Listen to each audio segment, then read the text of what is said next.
Doctor Richard Hughes का chapter आता है नॉलेज ऑफ मेडिसिन। 10 मार्क्स में पूछते हैं इसको। तो Richard Hughes spokes about the knowledge of disease we give importance to the phenomena called clinical in which importance is given to the symptom of the drug. यानी doctor Richard Hughes का जो fourth chapter है उसमें knowledge of disease है, उसमें clinical को importance दिया गया है, क्लिनिकल फिनोमिना को, ठीक है, जिसमें सिम्टम्स जो है ड्रग के उसको इम्पोर्टेंस दिया गया है। अब क्लासिफिकेशन ऑफ डिसीज़ का किस में हेल्प करता है, वो ग्रुपिंग ऑफ ड्रग में हेल्प करता है। डेफिनेट मॉर्बिड ग्रुप्स में ग्रुपिंग करने में हेल्प करता है ड्रग को। Symptoms to be taken into the consideration to determine which medicine will be minimum in order to break the condition। Disease condition को ब्रेक करने के लिए कौन सी सिमिलिमम होगी, इसके लिए सिम्टम्स का इम्पोर्टेंस होता है। सिम्टम्स ही डिटरमाइन करता है कि कौन सी मेडिसिन उस डिसीज़ कंडीशन को ब्रेक करने के लिए सिमिलिमम होगी। मेडिसिन की डेफिनेशन दी हुई है, medicine nourish the body and health is maintain और अ स्मॉल क्वांटिटी इंजेस्ट। मतलब medicine nourish the body and health is maintain it make the sick patient come back into the state of health। this change produce called medicine। तो medicine की definition याद रखना है कि medicine nourish the body and health is maintained. It make the sick patient come back into a state of health. This change produce is called medicine. और bracket में इसमें लिखा है स्मॉल क्वांटिटी में मेडिसिन इंजेक्शन करना है।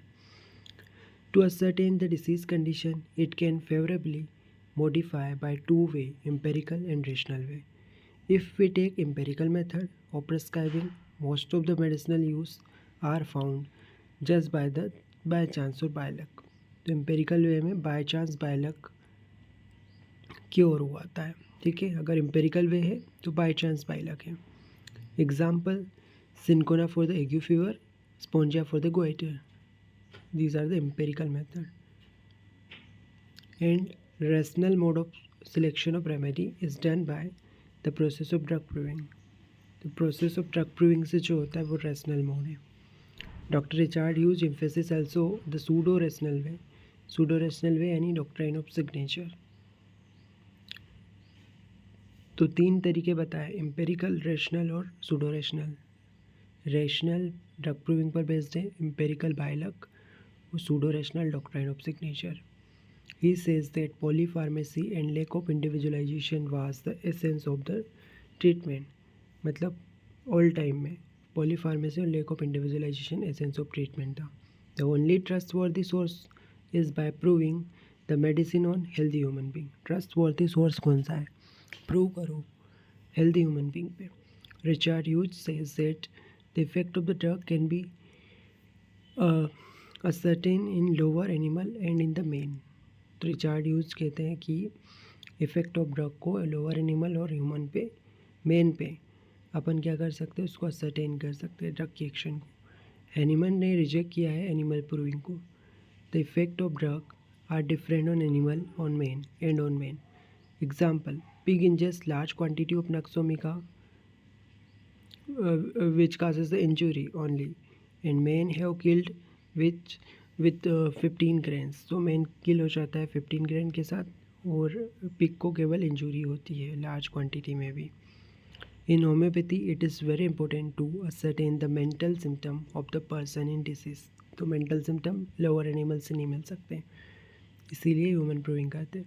दस proving on animal is not allow for ascertaining the properties of the drugs। Eugene's Curie had shown bryonia capable of exhibiting pseudomembrane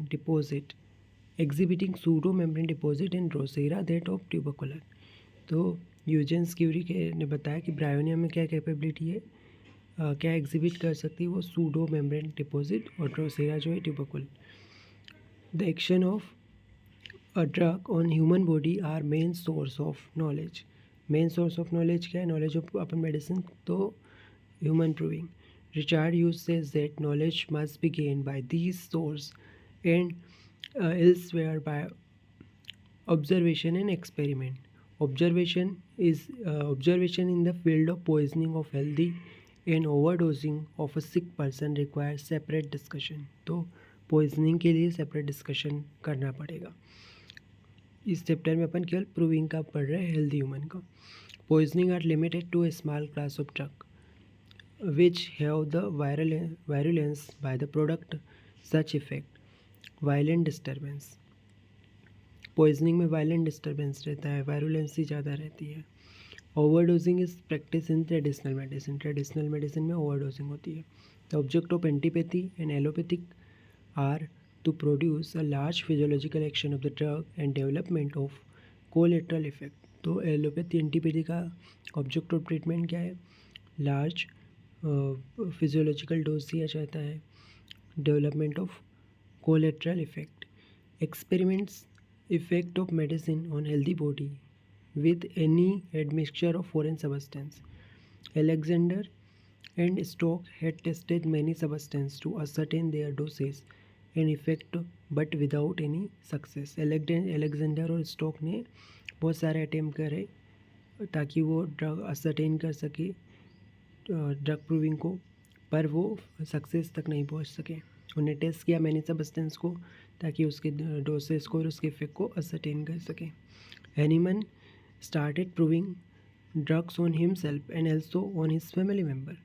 In Fragmenta, the dose used was in single full dose. तो Hahnemann ने start किया proving खुद पे और family members पे. फ्रेगमेंटा में single dose के बारे में बताया.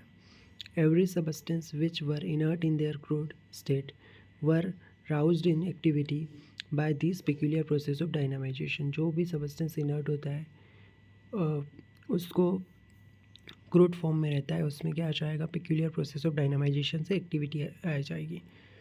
Hahnemann in these later year made two large use of for electing symptom. 2 large dose use करते थे इनिशियल डेज में. When a deviation of health disappear under the action of the drug to be proved, Hahnemann took it to be the curative action of the drug. तो जब disappear हो जाते थे deviated symptoms, तो उसको क्या consider किया कि वो क्यूरेटिव एक्शन है ड्रग की.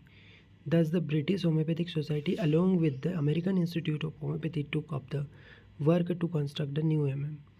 तो ब्रिटिश होम्योपैथिक सोसाइटी ने along with American Institute of homeopathy उनने इस वर्क को लेके एक न्यू मटीरिया मेडिका कंस्ट्रक्ट की. There was a need of a system of medicine which would being a peace in the chaotic field of medicine. एक system की need थी जो कि चियोटिक कंडीशन थी मेडिसिन में. तो एक ऐसा सिस्टम था, ये था जो कि क्या हो, रैशनल हो. Drug were proved on healthy human being and the law of similar was use to treat the disease. तो ड्रग्स को ह्यूमन पे प्रूव करो और लॉ ऑफ सिमिलिया को यूज़ करो ट्रीट द डिसीज कंडीशन. इसमें एम्पेरिकल, रैशनल और pseudo rational main है इस चैप्टर में.